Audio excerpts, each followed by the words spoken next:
Soberano Pai Celestial, no poder do nome do Hamashia Yeshua, o nosso Senhor Cristo Jesus nos abençoa e nos guarda, nos ilumina e nos guia por um bom caminho.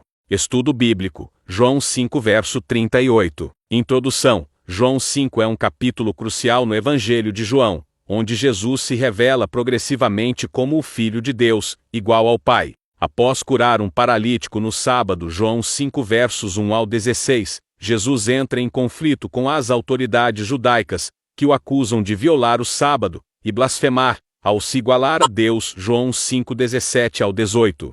Em sua defesa, Jesus apresenta uma série de argumentos e testemunhos para validar sua identidade divina e autoridade. João 5,38 faz parte desse argumento, revelando a incredulidade dos líderes religiosos, apesar das evidências que apontam para Jesus como o Messias. Contexto histórico. O contexto histórico é fundamental para entender a dureza das palavras de Jesus. No século I, os líderes religiosos judeus, principalmente fariseus e saduceus, tinham uma forte influência sobre o povo. Eles eram os intérpretes da lei de Moisés e, portanto, detinham a autoridade para determinar o que era ortodoxo e o que não era. A insistência de Jesus em curar no sábado, combinada com suas declarações sobre sua relação com Deus, desafiava diretamente essa autoridade e a visão que eles tinham sobre o Messias, que para eles não poderia ser igual a Deus. O próprio capítulo 5 mostra a importância do sábado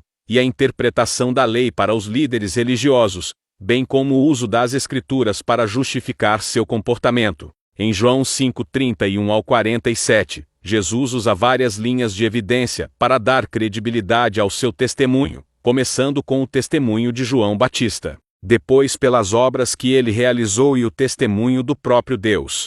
Interpretação. João 5:38. Nem a sua palavra habita em vocês, pois não creem naquele que ele enviou, revela a raiz da incredulidade dos líderes religiosos. Não se tratava de uma falta de conhecimento das Escrituras, João 5:39, mas de uma recusa em crer no Messias enviado pelo Pai. A frase "a sua palavra habita em vocês" refere-se à presença transformadora da palavra de Deus no coração do crente. Em uma perspectiva trinitária, a palavra está relacionada ao verbo João 1, verso 1, a segunda pessoa da Trindade, que se encarnou em Jesus Cristo. Para os líderes religiosos, a lei era um conjunto de regras e regulamentos, uma ferramenta para manter o poder e a ordem, mas não uma fonte de transformação pessoal e relacionamento com Deus. A incredulidade deles não era apenas intelectual, mas também espiritual, pois eles rejeitavam a evidência do poder divino manifestado em Jesus. Para o crente contemporâneo,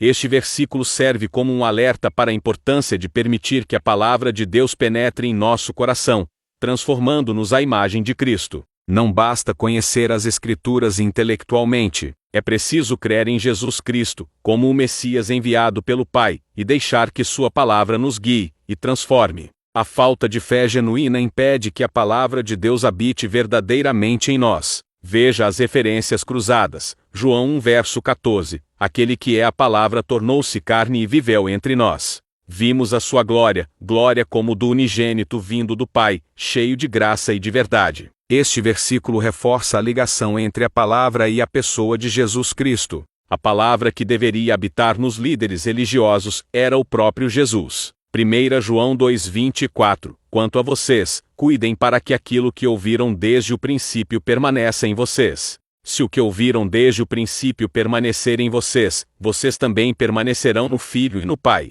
Este versículo enfatiza a importância de permanecer na verdade que foi ensinada desde o princípio, ou seja, o Evangelho de Jesus Cristo. Permanecer na palavra é permanecer em comunhão com o Filho e o Pai. Através dessas referências cruzadas, podemos ver que a incredulidade dos líderes religiosos em João 5:38 não era simplesmente uma questão de discordância teológica, mas uma rejeição da própria essência do Evangelho e da presença de Deus manifestada em Jesus Cristo. A palavra de Deus não habitava neles, porque eles se recusavam a crer e a se submeter a ela.